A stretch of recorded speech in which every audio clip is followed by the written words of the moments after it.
overexposed, underexposed, blurry, this one is okay.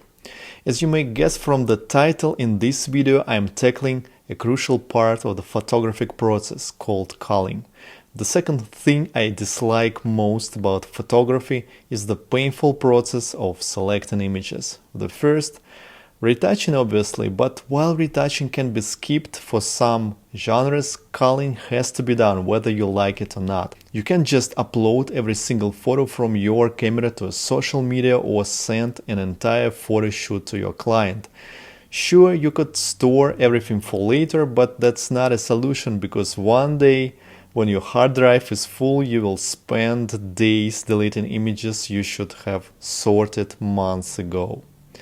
It always starts the same. You've just finished a massive photo shoot, the adrenaline is gone, and now you are staring at a folder with hundreds, maybe thousands of images. The question is, how do you go from that mountain of files to final polished selection without losing your sanity? The answer isn't just about speed. Culling is about how you think and how you tell your story, and how you make creative decisions under pressure. So let's dive into the 4 different approaches photographers use to select their photos. Think of these as different tools in your creative toolbox.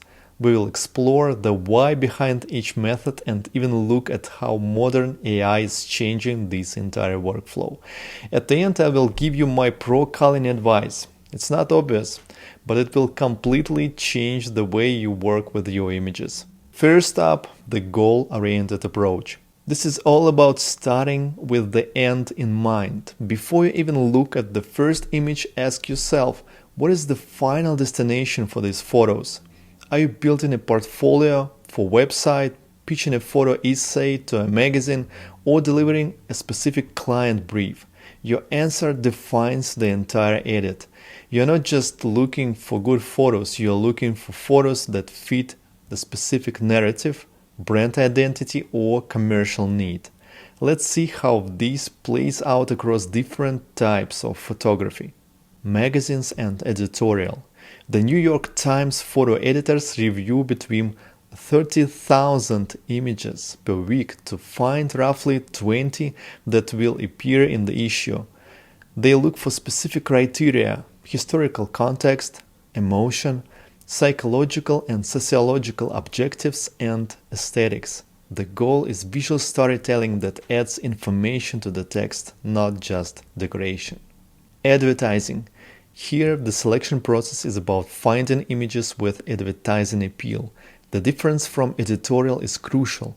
An editorial photographer aims to portray the specific reality of a situation, while an advertising photographer needs an upbeat universality that transcends the subject to sell a product.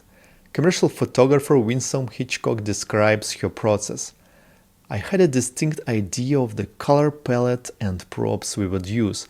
The vibrant blue skies and marigolds offset the neutrals by the wardrobe with the groundwork. Every selection serves the campaign's visual identity. Catalogs and e-commerce. For product photography, the goal is consistency and efficiency. Large-scale operations use structured workflows like product photo shoot templates, which guide the process from creating short lists to uploading, retouching, reviewing, and finally moving approved assets to production folders. The selection is guided by the IDs and shortlists, not short list but shortlist. Every image must serve a specific catalog of web listing purpose. Stock photography. Stock photographers select images with marketability in mind, not personal preferences. Experienced stock photographer Charles Pike advises, do not try to sell people the work that you might like, but find out what they need and then go out to make those kinds of pictures. Selection criteria include technical perfection, checking every image at 100% for sharpness and clear commercial utility. Creative manipulation as a goal. Sometimes the final goal is a composite image. In this case, photographers select images not as final output, but as a raw material. Gilbert Kolosik, a photographer and digital artist, describes his process. Choosing my favorite parts from each file, I merge them together as a start to an edit. I never know what I'm going to make. I tend to let the art evolve on its own until I've outdone myself. This approach is standard for conceptual, advertising, and fine art compositing. Let's move on to the next culling method, the multi-pass funnel. This is the classic systematic approach, almost scientific in its precision. You make several distinct passes through your photos, applying stricter filter each time. Pass 1, the technical edit.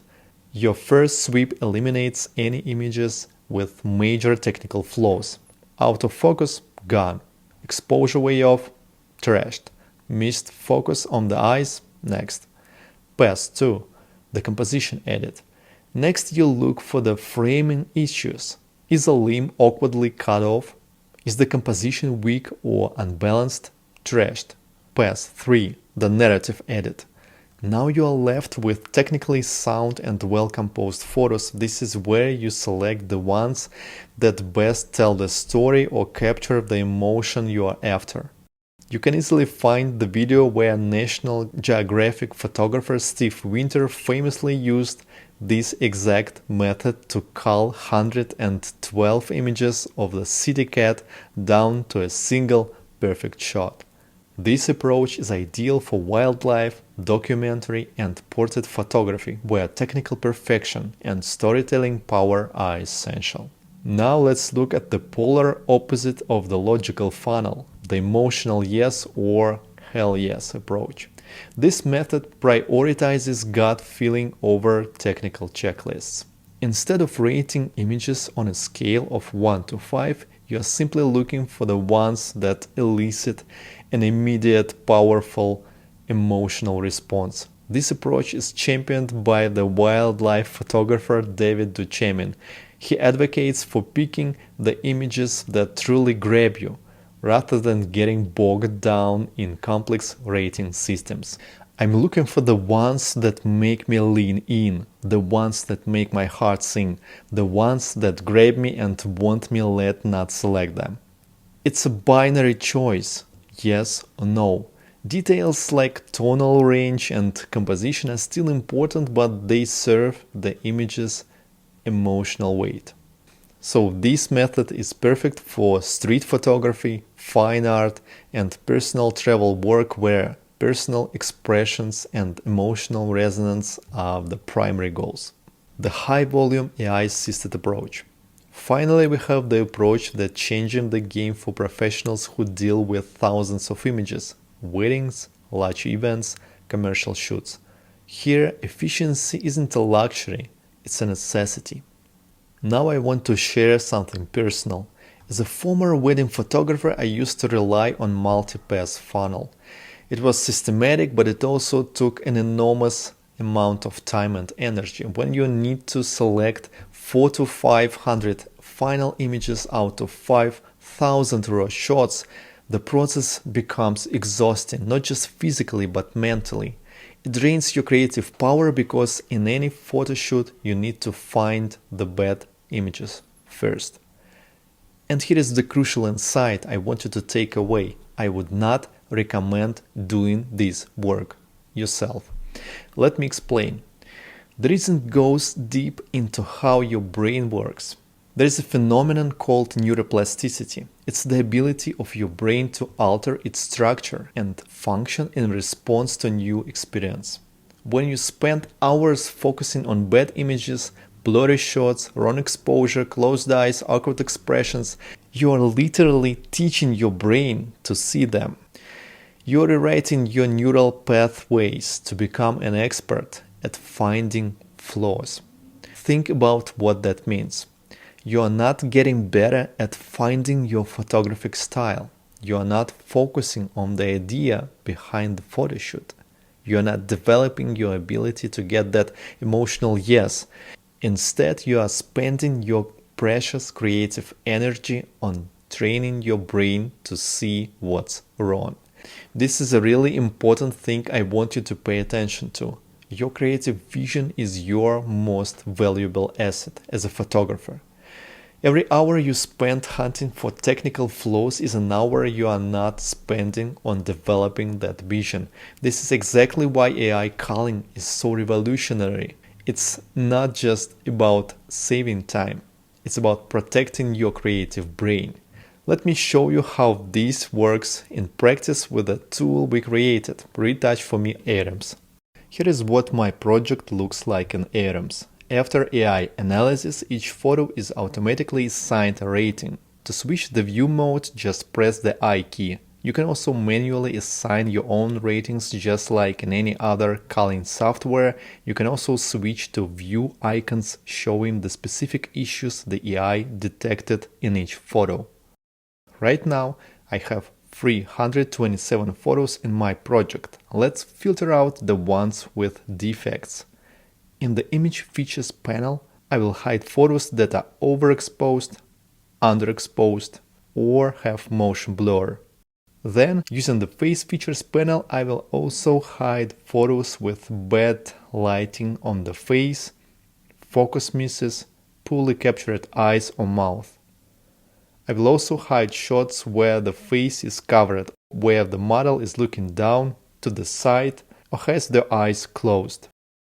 And just like that, out of 327 photos, I'm left with 277 images I can actually work with. This way you never fixate on selecting bad photos. Your brain simply doesn't dwell on them. For further selection, it's convenient to open the Face panel. Now as you flip through the images, you will see each face at a larger scale. Perfect for assigning manual ratings. You can also add color labels here. And of course, don't forget that Arams has a built-in auto-retouching panel. Simply choose the retouching settings for a single photo or an entire series and export the selected images. That means you can get a culled and retouched photo shoot in one go. Arams also supports RAW files. Find the link to Arams in the description below. So there you have it. We have explored 4 approaches to culling. The goal-oriented approach, where every selection serves a specific final destination, whether it's a magazine spread, an advertising campaign, a product catalog, or a composite artwork. The multi-pass funnel, a systematic process that filters images through layers of technical, compositional, and narrative critique.